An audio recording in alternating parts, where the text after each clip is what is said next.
Greetings and salutations to our fine podcast audience. Welcome to 3 Peas in a Pod, episode 233. We made it. We made it. And as I said last week, in the midst of our chaotic world, crap's happening all the time. Is this now our new opening? I don't know. I just know that, like I said last week, it always applies. It does. It does. Always applies. We made it. Here we are. Well, and the source of that chaos we're going to talk about. Oh, gee. Nice segue. See, I thought that's what you were segueing to. Nice segue. Well, I wasn't, but you know what? You led me right to it. So All right. Thank you for that segue, Nathan. We are talking about him that brings the chaos, That's true.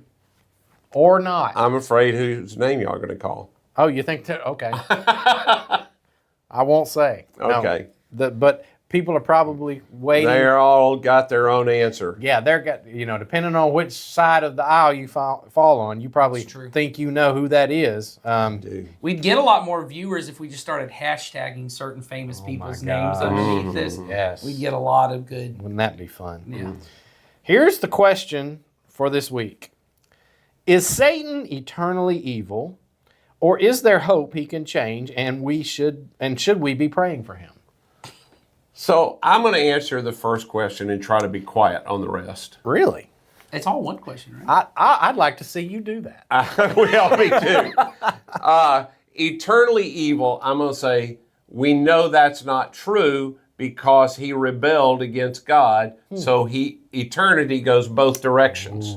Okay, that's a good answer. So he has not always been evil. But then I guess the question is, will he always, from here on out, be evil? I don't have anything to do with here on out. I am not in charge of here on out. So can we make this a 2.5-minute podcast by saying, we don't know? I know the answer to the first part of eternity because I have been told that part. By Satan. No, No. no. The Lord has made that. What I'm curious about in the question. And also, I know you pointed this out, so I think you're going to bring this up. What? That is not. It's not. Should be not be capitalized. It can be capitalized, but not in the terms of an individual person. So explain to the people what you mean by that. It can be capitalized the like word that the Braves can be capitalized. So the word that we translate Satan. Right, Talk is about that. actually better translated probably as the Satan, right? Or as I've heard many people now like to put the Satan. The Satan, which means the accuser, right? And it's one of the... And they're trying to let you know they have more education than you, or That's they went what to that Oxford, or they... Is it a entity person? Well, one, we don't know. I mean, that's the answer. We don't know. We don't know. There are some people who would say, yes, it's an individual angel that rebelled and went. Other people would say it's actually not even a individual entity at all, or it's not even personal in that sense. I think I personally lend more towards there is a personal nature to it, but personal doesn't mean individual. And what I mean is there is a intelligent mind to the entity, into the enemy, in the sense that in the garden it's not called the Satan or the Satan; it's referred to as the tempter, right? And whether or not that's the same person as the Satan, or a separate thing whatsoever. I don't know if you noticed or not, Nathan has also adapted Satan. He has. That's just he's more fun Because he is smarter than me. That is what it for is. sure. Wherever it sits, whether those are the same individual entity, I also don't think that seems to matter. Jesus most often refers to this as the enemy, right? But then at times refers to it with a personal pronoun. That's right. So that's where I tend to lend more. I am, as I've said on previous podcasts, a little more okay with the ambiguity and the unknown. I know many people, people that I really respect who are very much, there is no devil, there is no individual Satan. I I think they, just as much as the people go, no, there's definitely one individual, they like certainty a little too much. Yeah. They like to live in the world They of, put themselves on a limb and they're cutting with a saw right they now. just really like living out there. They're on the wrong end of the limb cutting. I think it's a little easier to say we don't know. What seems to be clear is when you talk about praying, the instructions we're given is to pray against, not to pray for. We Yeah. are told, and I've heard people say this before of when we've talked about, hey, we're supposed to, our enemies, no matter how despicable you are, no matter how evil you think the things they've done are, we are called to pray for them. And people have come to me and go, well, But it is assumed Jesus is talking about people, and you should not be thinking of the Satan, the Satan, the enemy, the tempter, the forces of evil, the prince of the power of this air.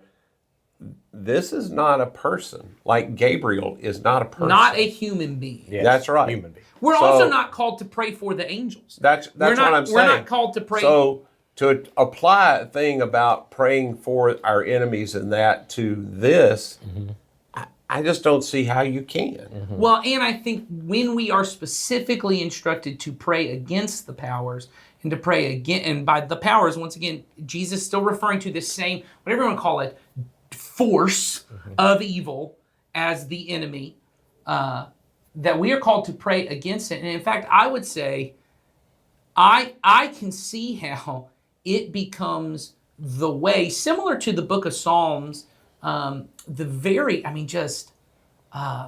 sometimes ugly emotions you see on display in the Psalms where people are talking about, may they be destroyed, may their heads be smashed, may their children be crushed. And you're like, how am I supposed to pray that? How am I supposed to? And the way people like Bonhoeffer and such would come in and say that you do is you understand Jesus has already answered that prayer and that you are now praying the enemies of God are not people, they are these forces. It allows me now to love my enemy because what I'm doing is I'm realizing this enemy, no matter how despicable, at worst, what they've done is they have either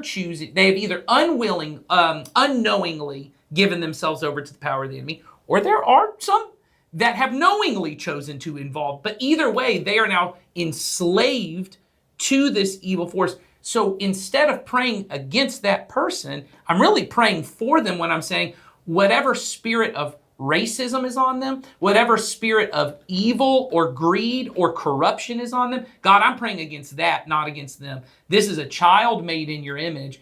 And I mean, because I once again, Patient, Firm, and Other Early Church, one of my favorites. What's remarkable to me is these are pacifist people. These are nonviolent people who are praying insanely violent things. When you see the prayer, they say, when Paul talks about leave wrath to God, they took that very seriously. They started praying, God, if these people don't repent, I hope you get them. I'm going to leave it up to you. I ain't going to do nothing because I love them. But this stuff they're doing, they just killed my child. Yep. And for me to just go, Lord, help them. That's not what any human being feels in that moment. So you pray for God's wrath and justice against the true enemy that's behind what they're doing. So pray for the devil. No. It doesn't. To me, it doesn't seem biblical. I get that there are people who could take it because I'll see what harm it does, but it certainly, if you mean, are we commanded in some way to do it? No. Yeah. We're not commanded Well, to and pray. we are But we commanded. are commanded to pray for people. Yes. Yeah. So you should be majoring in that. And Yes. this, allow that to be in its place, which is very minor, if at all. Well, and I do think we have to be clear on we are commanded to pray against the spiritual darkness. We are. I do think there is a practical atheism that sets into most of us modern Christians where we do get to what Jason was talking about, which is I have to at some point start praying for people. Most of us, I don't want to pray for people. I want to pray against people. Yeah. And praying against spiritual forces just feels hokey and superstitious, and that don't feel like nothing. Because I know this politician, they are the problem. Yeah. This person, I'm gonna pray against them. God, get them. Do something to get that person. Instead of getting to the point where God is calling me, I'm called to love that person. And maybe it goes to how. Well, even if they are evil, I have a direct command to pray for my rulers and leaders. Sure. It doesn't say only if they're godly. It doesn't say anything about any of them being godly. It almost is as if he assumes they're probably not. Yeah, I think especially if they're not. I would Yeah, say. that I'm supposed to pray for them. And particularly, I'm praying just that the gospel can go forward in peace, because I know it doesn't matter whether the ruler is godly or ungodly. They don't represent the kingdom of God.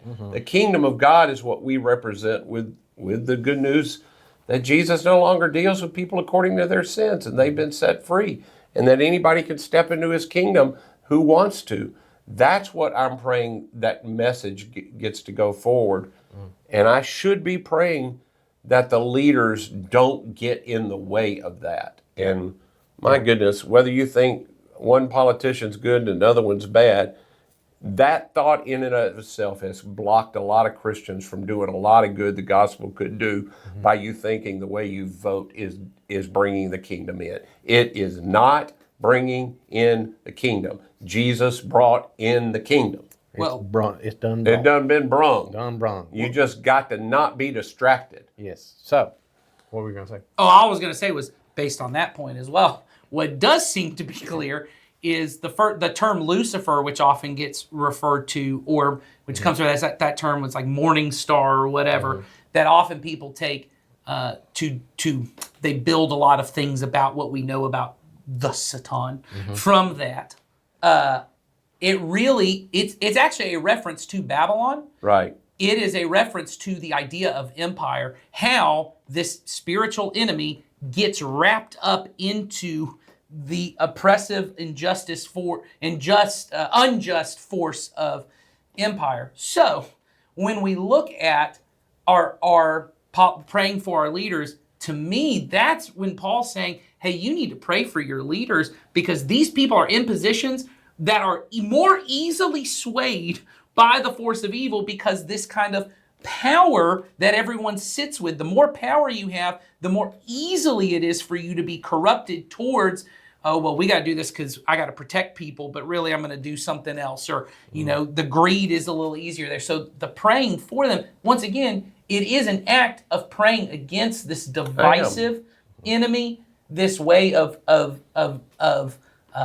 trying to turn human beings into enemies of one another, which is all the work of Satan. And so that would be my encouragement to people is that idea that power corrupts is pretty universally held. Most people think sure. And it doesn't really matter what level you are. We could even talk, if we just want to go at the church level, people who tend to sit in too big of positions of power, solo power and no accountability, man, we have just decades of proof that that's not been good for people, and that people who were under their care should, one, help them have some accountability, and two, been praying that the corrupting nature of power didn't do bad things to them. Yes. That goes all the way to the highest offices in our world.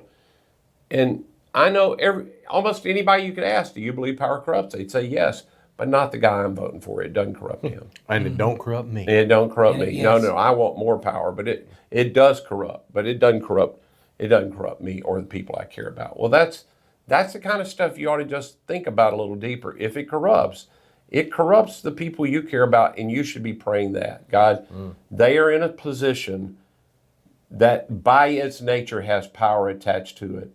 Satan will use that as a corrupting force against them. I should be praying for their protection. Well, and I think the more that you see someone that you think is a human being, that you see is doing evil things, participating in evil, and you're very, they're evil. That's what you see. The more we should pray for them, because I think a lot about, Dr. King often would say before he would lead marches, he would tell people, hey, when he was leading them in prayer before, because especially his part of the civil rights movement, but much of the civil rights movement was Christian based in thought. And he would say before he would pray and lead them out, he'd say, if you can't honestly pray for these white people, mostly, that are going to be attacking us, trying to kill us, trying to belittle us and send us away, he says, then you can't go out and march. He said, because this is a freedom movement, but not just freedom for us. We have to free them from this hatred that they Yes. have, because this hatred or this, complacency they have of, well, it don't really affect me that much what's going on with these other people. That injustice anywhere is a threat to justice everywhere, that kind of mentality. He's saying we're setting people free from this, and he would believe, demonic force that is at work in the lives of people. And so the more evil I think someone is, the more they are to be pitied by me, not to be feared by me. And I think often we look at people doing horrible things, and a lot of the anger we feel towards them is more fear-based than it is anything. I'm afraid of the power they hold. I'm afraid of what they could do to me or people I love. And what I should be looking at is, this is a person who has been corrupted. That if they're truly doing evil, willingly or unknowingly, if what they're doing, if the belief they hold, if the thing they're doing is truly evil, then ultimately it should cause me to pray for them. Because I want them to be free. I want them to come to wholeness. But I won't be able to do that unless I'm honest about the hurt that has happened to me, or the thing I'm afraid of. Being willing to admit that, and that's where I think prayer comes in. I'm praying against this evil, but the evil is not the person. There's something behind the person that's making them do that. Yes. So start by praying for people. Pray for people, Pray against the evil, the Satan, and don't pray for Satan. and don't pray for him. I think that's the most orthodox thing we've ever said on this podcast. Wow. Is don't pray for Satan. We'll just camp out right there We'll because just we leave it feel there. pretty confident on that We're pretty one. good. Don't pray for Satan. All right. I don't think I've said it this episode, but so before we sign off, don't forget, link is in the description to send the questions in. We always need your questions. Send them in. Well, we don't need. Ed points out we don't need them, so I won't say need. We would love We them. would love it. We'd be honored to answer your question in the best that we can. So send them on. So and we will, if we have one next week, we'll see you then, and we'll do our best to answer it. So see ya.